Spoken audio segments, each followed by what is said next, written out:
Mon âme bénit le Seigneur et mon esprit magnifie son nom, car la mort n'a pas pu le retenir, même dans le tombeau. Jésus est Seigneur, même dans le tombeau. Jésus est Seigneur, même dans le tombeau. Jésus est Seigneur, même dans le tombeau. Jésus est Seigneur. Oui, Seigneur, notre Dieu, ce matin, nous te donnons la gloire et nous te remercions au nom de ton Fils Jésus-Christ. Nous te disons merci, car même dans le tombeau, tu es resté toujours Seigneur et tu es sorti vivant. Louange et l'élévation à toi pour ce matin, pour ta parole, Seigneur Saint-Esprit de Dieu, que tu vas encore nous donner pour nous aider et pour nous conduire à marcher dans ce monde. Bénis ce moment, bénis Seigneur ma bouche et que le Saint-Esprit prenne la première place pour conduire ce temps et ce moment et que ton peuple reçoive la bénédiction et la grâce qui vient de toi. Que tous ceux qui nous suivent aussi reçoivent cette grâce et reçoivent la bénédiction qui vient de toi. Tous ceux qui en manquent quelque chose, Seigneur, merci d'ouvrir les portes, car les portes sont déjà ouvertes sur leur vie. Merci que cela, ils reçoivent cela sans problème et sans difficulté, au nom de Jésus-Christ. Amen. Amen. Alléluia. Amen. Nous disons bonjour au peuple de Dieu ce matin pour son amour et sa fidélité, celui qui depuis longtemps nous conduit et celui qui est avec nous. Nous lui disons merci ce matin parce qu'il est bon et il est vivant, il est vainqueur et il ne change pas. Et depuis près de 2-3 semaines par là, nous sommes dans le livre d'Exode pour voir un peu la traversée des enfants d'Israël en sortant de l'Égypte par la main puissante de Dieu et en sortant devant la mer Rouge, comment ils ont traversé. C'est ça que nous avons vu jusqu'à aujourd'hui. Et nous disons merci au Seigneur parce que le dimanche dernier, nous avons vu que Dieu a, par la main de Moïse, a demandé à Moïse d'étendre sa main sur la mer. Et la mer s'est fondue en deux, comme tout enfant de Dieu sait. Et la mer s'est fondue en deux et les enfants d'Israël sont passés à sec au milieu de la mer. Et ce qui n'a pas été le cas pour Pharaon et son peuple. Lorsqu'ils sont arrivés là, et ils ont été engloutis par la mer. Parce que eux, c'est des ennemis des enfants de Dieu. Et Dieu combattait pour Israël. Et Pharaon lui-même, il a reconnu que Dieu était en train de combattre pour Pharaon. Alléluia. Amen. Et Pharaon a reconnu que Dieu était en train de combattre pour les enfants d'Israël. Alléluia. Amen. Donc ainsi, les enfants d'Israël ont pu traverser la mer Rouge. Amen. Alléluia. Amen. Et donc, ce matin, ce que nous voulons encore aller là-dedans, c'est que quand les enfants de Dieu sont sortis de cette servitude-là, dans le pays d'Égypte, ils vont reconnaître la main de Dieu. Et au chapitre 15, maintenant, ce serait maintenant des cantiques, des chants qu'ils vont chanter pour honorer Dieu, pour élever Dieu. Pourquoi? Parce que devant la mer Rouge, tout s'est montré comme bloqué. Tout s'est montré comme si c'était fini pour eux. Mais à leur grande surprise, voici un Dieu encore qui se manifeste. Et le Dieu, toujours, et qui les a fait sortir, et continue d'opérer des miracles et des prodiges. Et qui va demander à Moïse de tendre sa main sur la mer, et la mer va se fendre, et ainsi, ils vont avoir la vie sauve. Et c'est pour ça qu'il disait, vos ennemis que vous les voyez, vous ne les verrez plus jamais.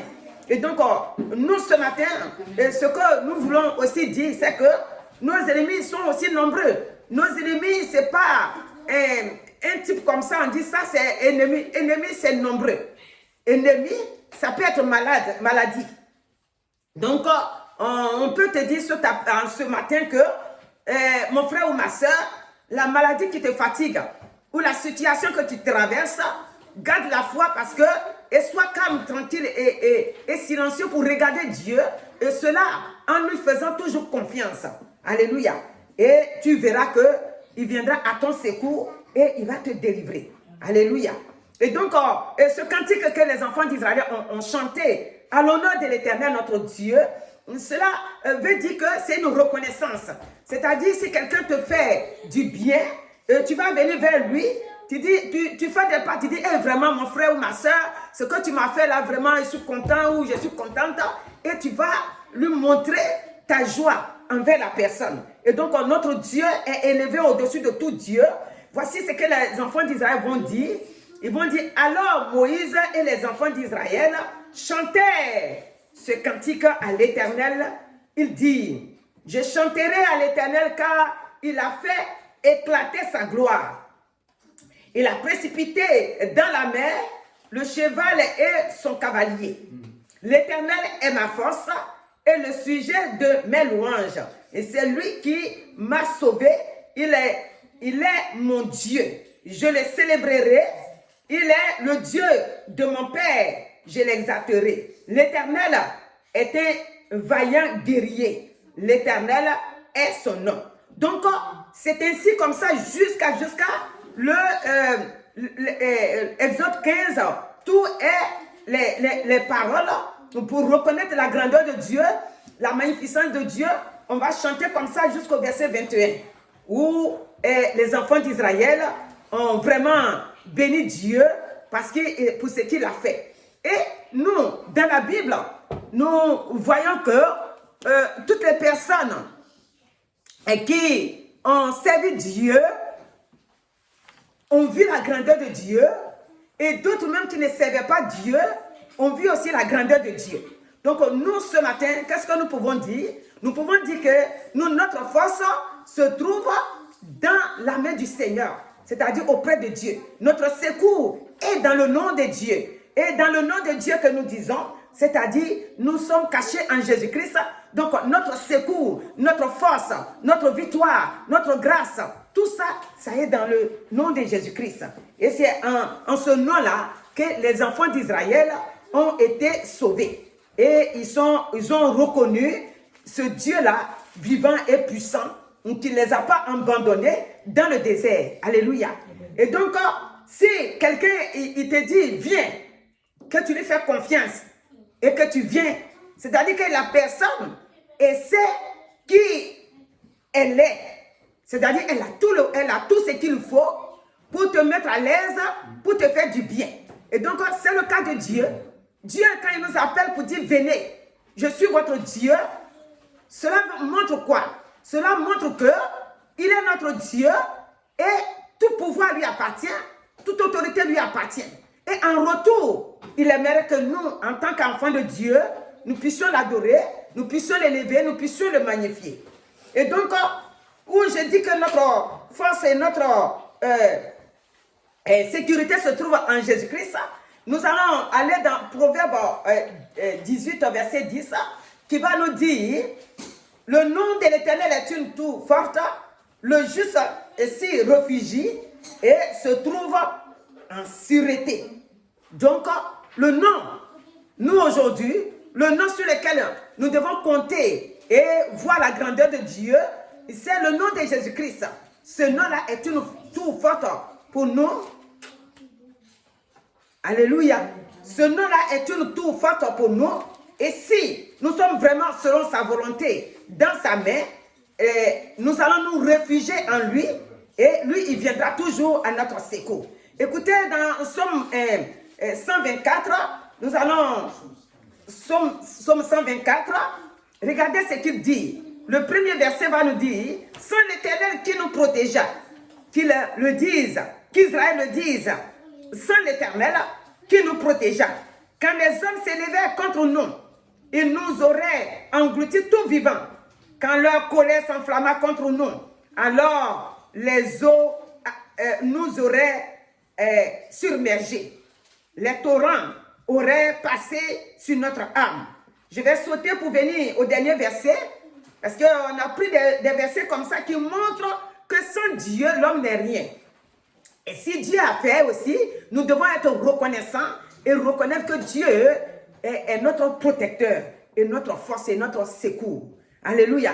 Donc le verset 8 va dire, notre secours est dans le nom de l'Éternel qui a fait les cieux et la terre. Alléluia. C'est là-dedans que se trouve notre secours. Dieu est tout bon pour nous. Et donc, quand il l'a fait pour nous, nous devons savoir que le Dieu des vivants là, le Dieu de Jésus-Christ, il a combattu pour nous et nous avons la victoire.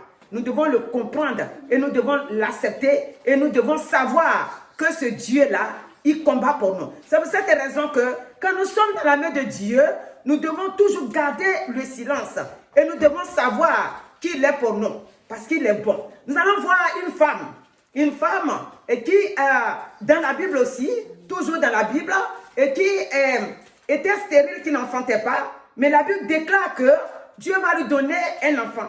Parce que par sa prière, par sa demande, quand sa demande a été exaucée par Dieu, voici ce qu'elle va dire. Et cette femme, elle se nomme Anne. Alléluia.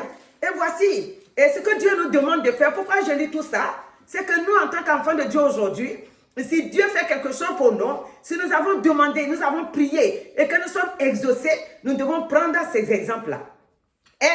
Elle était une adoratrice de Dieu. C'est-à-dire, elle était le peuple de Dieu. Elle faisait partie du peuple de Dieu, mais pas d'enfant. Mariée, pas d'enfant. Et donc, dans sa prière de tous les jours, un jour, elle va se déchaîner et vraiment, elle va rentrer en elle-même. Et par sa prière, Dieu va lui donner un enfant qui elle va nommer Samuel. Et donc, nous voyons que le prophète Samuel, c'était donc un cadeau venant du ciel pour Anne. Alléluia. Et donc, Anne va dire au chapitre 2, quand maintenant qu'elle a reçu ce qu'elle voulait, elle va dire comme ça, Anne pria et dit, mon cœur se réjouit en l'Éternel. Ma force a été relevée par l'Éternel. Ma bouche s'est ouverte contre mes ennemis. Pourquoi elle dit ça? Puisque, car, je vais terminer, car je me réjouis de ton secours. Voilà. Amen. Donc, Anne, elle s'est réjouie du secours que Dieu lui a apporté. Pourquoi? Elle dit que sa bouche s'est ouverte contre ses ennemis. Vous savez, moi souvent je regarde le monde et je dis que dans ce monde où nous vivons, sois pauvre, n'aie rien dans ta main, tu auras beaucoup de moqueurs derrière toi, des gens qui vont se moquer de toi. Oh, c'est un pauvre, il n'a rien, il ne connaît rien, il ne vaut rien. Même dans la famille, même s'ils veulent faire des réunions, même tu oublies même. Parce que quand tu vas venir, qu'est-ce que tu vas apporter comme bien? Ils vont décider tout, parce que tout, dans ce monde, tout concourt à l'argent. Quand ils vont faire les réunions, ils vont tout faire, finalement, ils vont dire, moi, dans ce cas-là, faisons ça. Comme toi, tu n'as rien, même si tu es là, on ne demande même pas ton avis, parce que tu ne pourras rien apporter. Alléluia. Donc, maintenant, si tu es aussi riche, tu as un problème. Si tu es riche, tu auras plein d'ennemis, parce que tu es devenu riche. Les ennemis, pourquoi les ennemis? D'autres vont vouloir te faire tomber pour que cette richesse disparaisse. Donc, dans ce monde-là où nous sommes, c'est pour cette raison qu'il est bien de connaître Dieu. Parce que si tu as le Seigneur, que les ennemis n'ont pas... L'autre jour, mercredi, on a dit qu'ils sont myriades.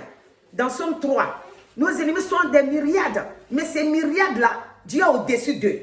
Alléluia. Donc, voici ce que Anne va déclarer. Maintenant, nous allons voir le verset 2. Anne va déclarer encore que nul n'est saint comme l'Éternel. Je reprends, il dit, Anne dit, nul n'est saint comme l'Éternel. Il n'y a point d'autre Dieu que toi. Il n'y a point de rocher comme notre Dieu. Alléluia. Donc, ne parlez plus avec tant d'auteur que l'arrogance ne sorte plus de votre bouche. Car l'Éternel est un Dieu qui sait tout. Et par lui sont pesées toutes les actions. Donc, Anne va bénir le Seigneur comme ça dans la chanson. Et on va aller jusqu'au 11. Non, au verset 10 quand on s'arrête. Mais nous allons laisser tout pour finir le dernier verset. Puisqu'on sait que le chapitre 2, du 1er jusqu'au 10, Anne glorifiait, exaltait Dieu. Alléluia. Donc, Le 10 va dire, les ennemis de l'Éternel trembleront. Du haut des cieux, il lancera sur eux son honneur. L'Éternel jugera les extrémités de la terre. Il donnera la puissance à son roi et il relèvera la force de son oint. Donc voici ce que Anne a reconnu. Quand vous allez tout lire, vous allez comprendre ce que Anne a dit lorsqu'elle a été bénie par Dieu en lui donnant cet enfant qu'elle désirait tant. Alléluia. Donc ce matin, Dieu, donc notre Sauveur, est avec nous. Nous allons voir. Ça veut dire qu'on a relevé quand Dieu nous a sauvés. Qu'est-ce que nous faisons? Maintenant que je voulais du travail, si j'ai eu le travail, ok, pouf, c'est fini, paf, Dieu, ça n'existe plus. Non, ceux-là, ils n'ont pas fait comme ça. Quand ils ont vu que Dieu les a fait sortir, voilà ce qu'ils vont maintenant bénir Dieu, louer Dieu, ou s'ils sont en face des difficultés, ils vont maintenant que Dieu les a sauvés, ils reconnaissent la puissante main de Dieu et ils sont en train de donner la gloire à Dieu. Alléluia. Regardez celui qui n'est pas reconnaissant, ce que Dieu dit de lui. Après, on va voir celui qui est reconnaissant. Il dit, le verset 17 de Psaume 34. Il dit, l'Éternel tourne sa face contre les méchants pour retrancher de la terre leurs souvenirs. Donc, si Dieu te sauve et qu'après, tu n'as plus accès à Dieu, c'est-à-dire que Dieu ne t'intéresse plus, tu vis comme tu veux, tu fais comme tu veux. Regardez, Dieu dit qu'il va retrancher ces personnes à leurs souvenirs sur la terre. Il dit l'Éternel tourne, c'est-à-dire il tourne sa face, c'est-à-dire qu'on ne peut plus voir sa face. Ces personnes-là, on ne peut plus voir la face de l'Éternel comme il faut. Parce que Dieu maintenant les considère comme des méchants. Donc nous ne devons pas faire ça. Alléluia. Et donc le verset 2, David, il va commencer à bénir Dieu. Donc quand Dieu, il prend soin de notre corps, de notre santé, il prend soin de toutes nos familles, il fait tout pour nous. Voici, et quand nous sommes attaqués, il vient à notre secours. David va dire, je chanterai l'Éternel en tout temps. Non, je bénirai l'Éternel en tout temps. Il dit, je bénirai l'Éternel en tout temps. Sa louange sera toujours dans ma bouche. Alléluia. Voici, il dit que la louange de l'Éternel sera toujours dans sa bouche. Le verset 3, il dit que mon âme se glorifie en Éternel, que les malheureux écoutent et se réjouissent.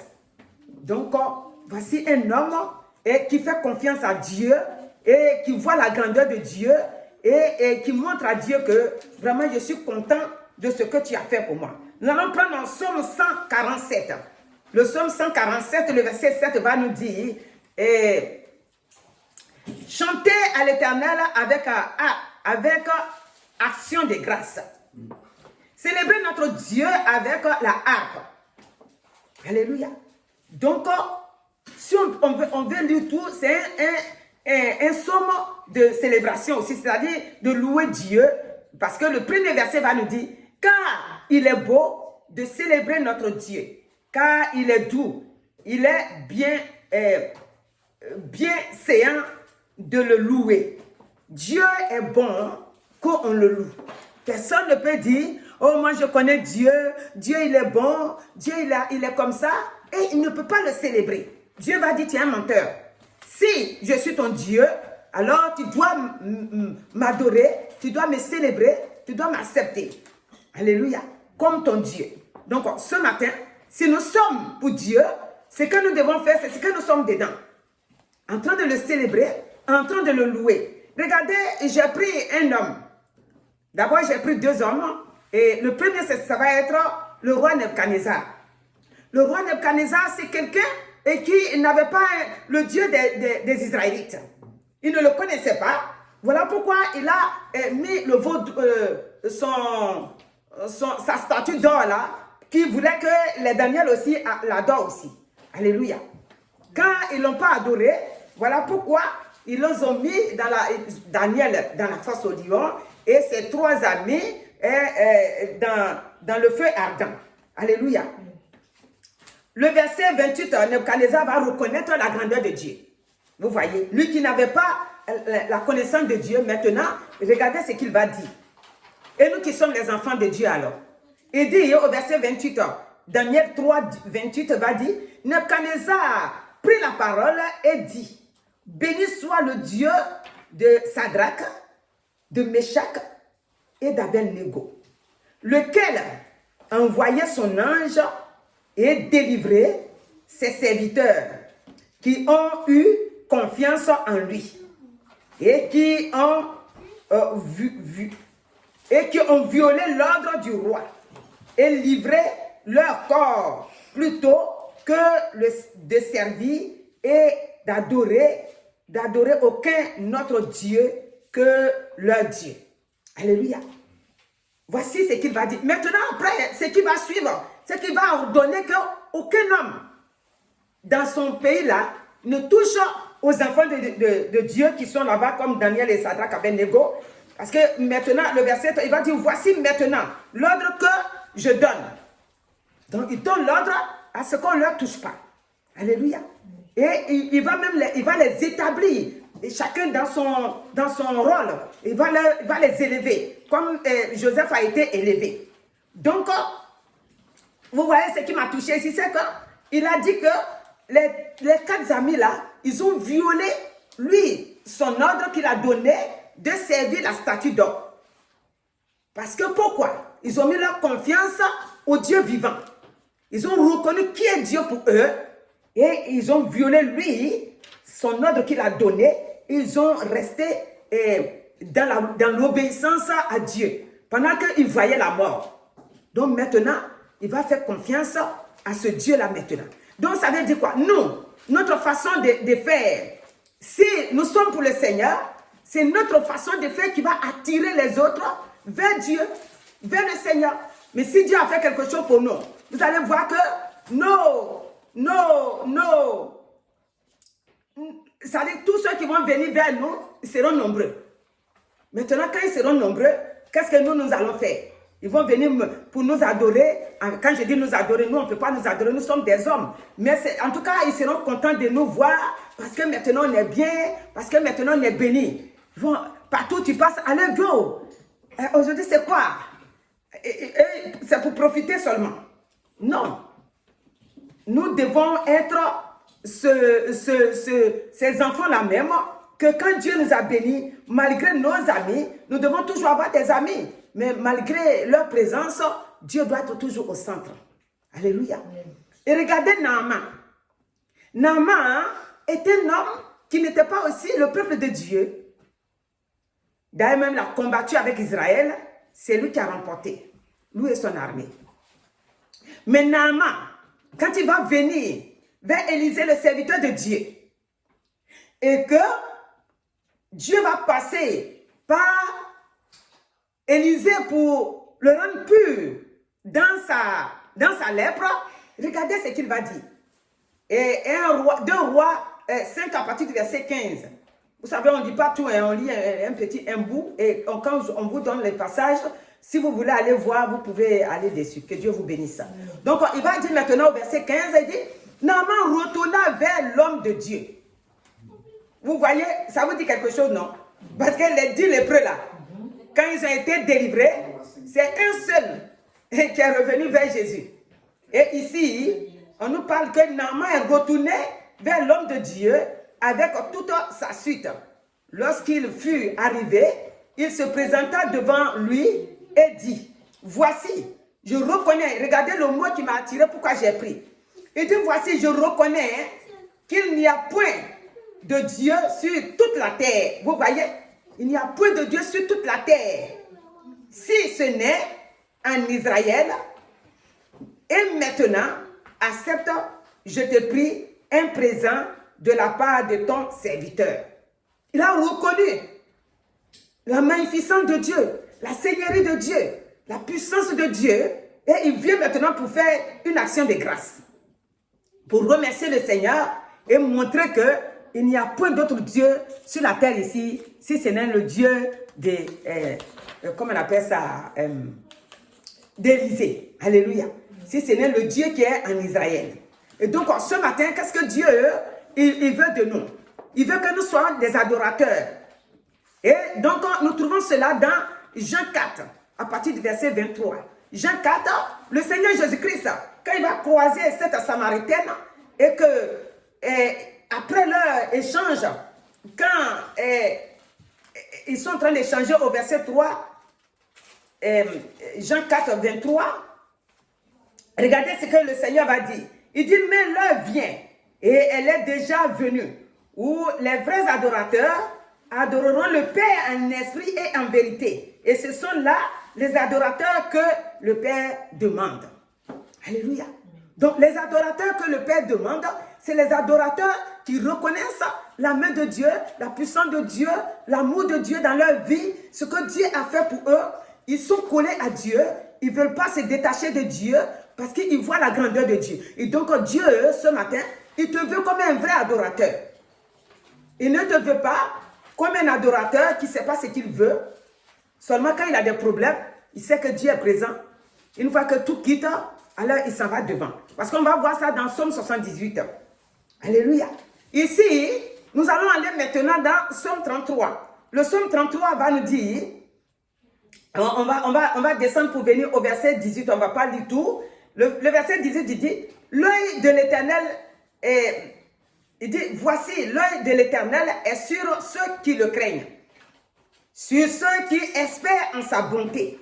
Donc nous espérons en la bonté de l'Éternel, afin d'arracher leur âme à la mort et de les faire vivre au milieu de la famine.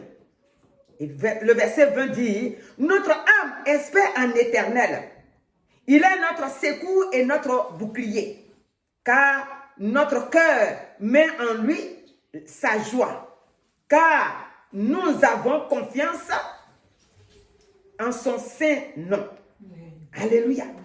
Que l'Éternel, que ta grâce soit sur nous, comme nous espérons en toi. Alléluia. Amen. Voici, toujours reconnaître que Dieu que nous servons, il est le vrai Dieu, il est le puissant Dieu, et reconnaître ses bienfaits et l'adorer, le louer, le magnifier. Regardez quand les enfants d'Israël sont sortis en Égypte, en Psaume 78, alléluia, on ne va pas prendre tout, parce que tout ça, ça parle de leur sortie et de comment ils se sont comportés.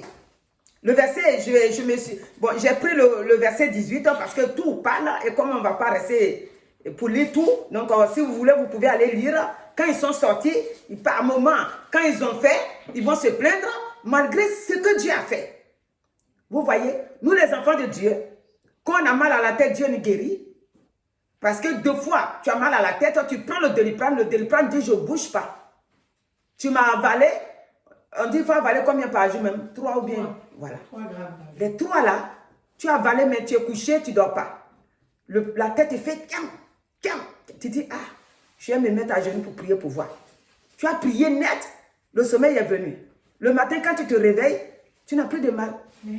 Ah, finalement, quand j'ai pris les 3 là, j'ai pu m'endormir. Et pourtant, tu ne dormais pas. Et tu as reconnu que c'est la prière. Il faut reconnaître la main de Dieu sur nos vies. Ce n'est pas interdit de prendre les Doliprane.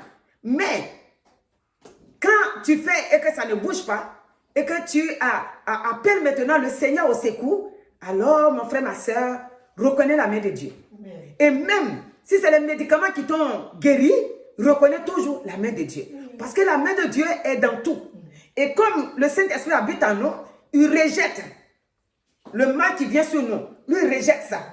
Donc, notre secours, notre force, notre joie, notre force, notre paix, tout ça, c'est dans le nom de Jésus-Christ. Et ici, ils vont s'élever contre Dieu malgré tout ce que Dieu a fait. Regarde en Égypte, des miracles sur des miracles, des prodiges sur des signes sur des signes. Ils ont tout vu. Devant la mer Rouge, ils se sont vus déjà morts, enterrés dans le désert. C'est quoi ils ont dit à Moïse que, ben écoute, ce serait bien que tu nous laisses là-bas pour mourir. On aimerait bien les servir. Et puis mourir là-bas, au moins on aura un cimetière. Tu nous as fait venir ici, là, c'est pour mourir. Et que Dieu a intervenu pour dire à Moïse, dis-leur de garder le calme. ils ont gardé le calme et Dieu a fendu la mer Rouge en deux parts. La main de Moïse avec son bâton qui représente Jésus-Christ. Amen. Et que vous savez, quand tu lis ça, tu vois maintenant Jésus sur la mer en train de marcher sur l'eau. Tu te dis que s'il marche sur l'eau, ça veut dire que s'il dit, et puis vous voyez comment il a dit silence à la mer et que la mer a gardé silence. Donc lui, ça dit qu'il a le pouvoir sur tout. Alors, le verset 18 qu'on a retenu dit, ils tentaient Dieu dans leur cœur. D'autres, tu ne vois pas leurs actes, hein, mais Dieu qui voit tout. Il dit, ils tentaient Dieu dans leur cœur en demandant de la nourriture selon leur désir. D'autres, quand Dieu les a bénis, oh non, c'est pas comme ça, moi je voulais. Je voulais avoir telle chose, mais tel que j'ai là, ça ne me suffit pas. C'est leur désir là qui compte. Ils ne comptent pas sur ce que Dieu veut faire réellement dans leur vie. Ah non, moi je voulais que ça soit comme ça. Donc ici, c'est dit que c'est selon leur désir qu'eux voulaient que ça se passe. Ils parlaient contre Dieu. Maintenant, nous les enfants de Dieu, souvent on parle contre Dieu sans se rendre compte, hein, et après on ne demande même pas pardon. C'est-à-dire on ne se repent pas. Donc ils parlaient contre Dieu. Il dit, Dieu pourrait-il dresser une table dans le désert? Il pose la question. Tu nous as fait venir dans le désert ici là. Est-ce que tu peux mettre une table avec des couverts pour que nous on puisse manger plein de nourriture? Voilà. C'est pour ça qu'on dit qu'il tentait Dieu. Qu'est-ce que Dieu ne peut pas faire? S'il a fait tous ces prodiges là, qu'est-ce qu'il ne peut pas faire? Donc c'était pas comme ça qu'eux ils devaient parler. Nous aussi, c'est pas comme ça qu'on devait parler. C'est-à-dire, quand il y a une situation, on doit s'attendre que Dieu va opérer. On doit commencer à le rendre grâce. Même dans Éphésiens, je crois que c'est Éphésiens 5 là-bas, là où on voit que Paul il a écrit, rendons grâce à Dieu. Même Éphésiens 4, tout ça. Alléluia. Nous devons rendre grâce à Dieu. Nous devons le bénir, le louer, le magnifier. Pour une situation qui n'a pas encore été remplie, hein, tu dois le dévancer et le glorifier, lui donner grâce, c'est-à-dire rendre grâce à lui parce que il connaît ta situation et comme tu es en train de lui demander, comme on dit dans notre français de terre à terre, on dit tchoko na tchoko, c'est-à-dire de toutes les façons, il le fera. Amen. Alléluia. Il le fera, ma vie est entre ses mains, il le fera. Jésus le fera, ma vie est entre ses mains, il le fera. Ma bénédiction dépend de Dieu, il agira. Ma vie est entre ses mains, il agira. Si tu es malade, dans tous les cas, Dieu te guérira. Amen. Sauf si tu ne lui fais pas confiance. Sinon, si tu crois que Dieu il peut te guérir, il va le faire. Alléluia. Et comme Dieu ne donne pas sa gloire à un autre, alors il te regarde. Il faut que tu saches dans ton cœur là-bas que Dieu va te guérir ou il va te donner d'autres situations que tu es en face que tu demandes. Alléluia. Donc, si vous voulez tout lire, parce qu'à un moment donné, on va nous montrer au verset 20, ils vont dire, voici, il a frappé le rocher et des eaux ont coulé et des torrents se sont répandus. Pourrait-il aussi donner du pain? Vous voyez toujours. Ou fournir de la viande à son peuple? C'est des questions qui se posent. L'Éternel entendit et il fut irrité. Un feu s'alluma contre Jacob et la colère se leva contre Israël. Mais comme il est bonté, si vous lisez tout, vous allez voir que malgré la colère qu'il a eue, il va même leur donner de la viande à nourrir, à manger et à avoir du reste. Alléluia. Donc, je vous laisse Somme 78 pour que vous puissiez lire après, parce que je ne vais pas tout lire. Donc, malgré ce qu'ils ont dit là, mais Dieu quand même est venu à leur secours, il leur a donné à manger. Donc, ce matin, qu'est-ce que le Seigneur nous dit?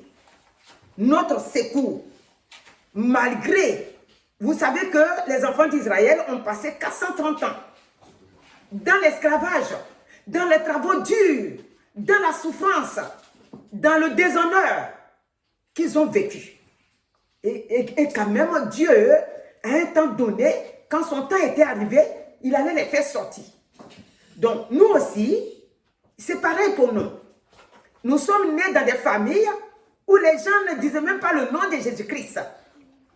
Et un jour, Dieu il nous a visités, comme quand on était en Égypte comme ça, il nous a visités, il nous a fait sortir. Qu'est-ce que nous faisons aujourd'hui?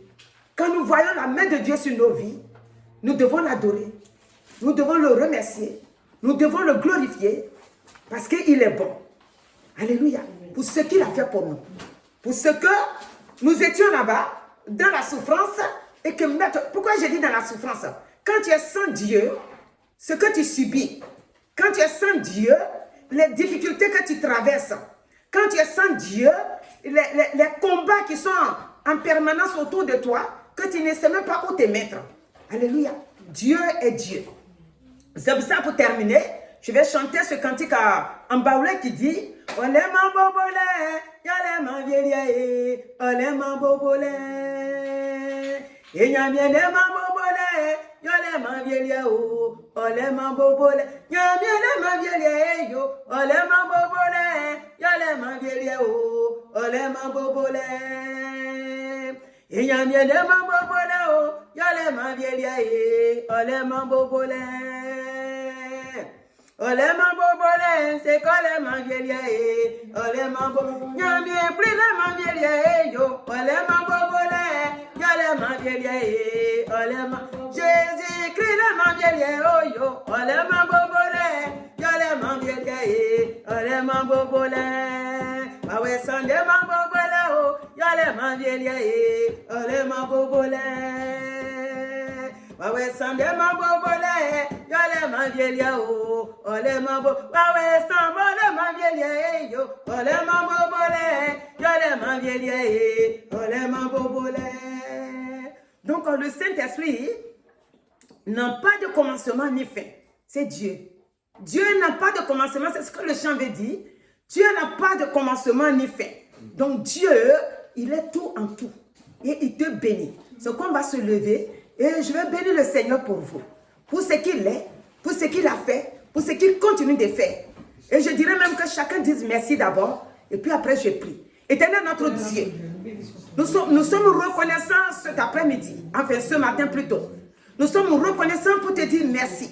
Merci pour ta fidélité. Merci pour ta grâce. Merci de ce que tu prends soin de nous. Merci de ce que sans toi, notre vie n'est rien. Merci de ce que nos ennemis sont des myriades. Mais ces myriades-là, lorsqu'ils s'élèvent, oh Seigneur Saint-Esprit, tu viens à notre secours et tu combats pour nous.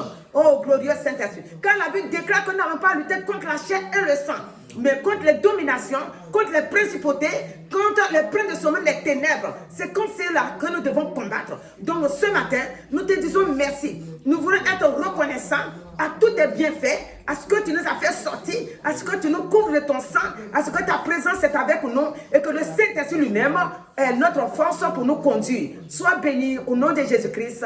Amen. Oh, gloire à toi Jésus. Car nous avons ta vie en nous. Nous avons aussi ton esprit et nous avons ta capacité. C'est un chant. Nous avons ta vie. Et donc ce matin, puisqu'il est parlé de louange, c'est-à-dire reconnaître tes bienfaits, reconnaître que notre secours là, il est en toi. C'est en toi que nous avons la force, le courage et la victoire. Pour être au-dessus de tous les pièges, des filets de l'oiseleur que tendent autour de nos vies, tous nos ennemis, ennemis spirituels comme ennemis physiques. Oh glorieux Saint-Esprit, les langues qui s'élèvent contre nous de part et de d'autres, mais ta parole déclare que toute langue qui s'élèverait contre nous, nous en tant que tes enfants, qui t'ont fait confiance, ces langues-là, nous allons les condamner. Donc ce matin, nous condamnons toutes les langues qui vont venir. Pourquoi? Parce que tu nous as donné l'autorité de le faire. Pourquoi? Parce que notre pouvoir se trouve en toi. Pourquoi? Parce que notre autorité se trouve en toi. Et en même temps, tu continues en disant que toutes les âmes qui s'élèvent contre nous et qui se formeront aussi contre nous, ils seront sans effet. Donc ce matin, c'est ce que tu as fait pour les enfants d'Israël. Les âmes qui se sont levées, et ça a été spirituel et physique. Et Pharaon et son peuple ont échoué. Et donc ce matin, Israël a reconnu ta main, a reconnu ta puissante main, et ils t'ont chanté. Anna a reconnu ta main et t'a chanté. Et Naaman a reconnu qu'il était presque mort dans la lèpre, mais tu l'as rendu pur. Éternel mon Dieu, Nebuchadnezzar a reconnu ta puissante main, que tu n'as pas permis que les 4 amis la meurent. Ils sont revenus, ils ont fait confiance à leur Dieu. Alors ce matin, nous aussi, nous te faisons confiance. Que tous ceux qui nous suivent te fassent confiance. Le temps est là. C'est maintenant qu'on doit te faire confiance. Ce n'est pas après la mort. C'est maintenant que nous sommes vivants qu'on doit te faire confiance pour avoir la vie et t'attendre. Seigneur, que ton nom soit béni sur toute la terre, dans tous les 4 coins du monde, que tu sois exalté. Alléluia. Sois béni, Père, et bénis ton peuple que nous sommes, et bénis toutes les personnes qui vont suivre cette vidéo au nom de Jésus-Christ. Amen. Amen. Il est vivant, il est vivant, il est vivant, il est vivant.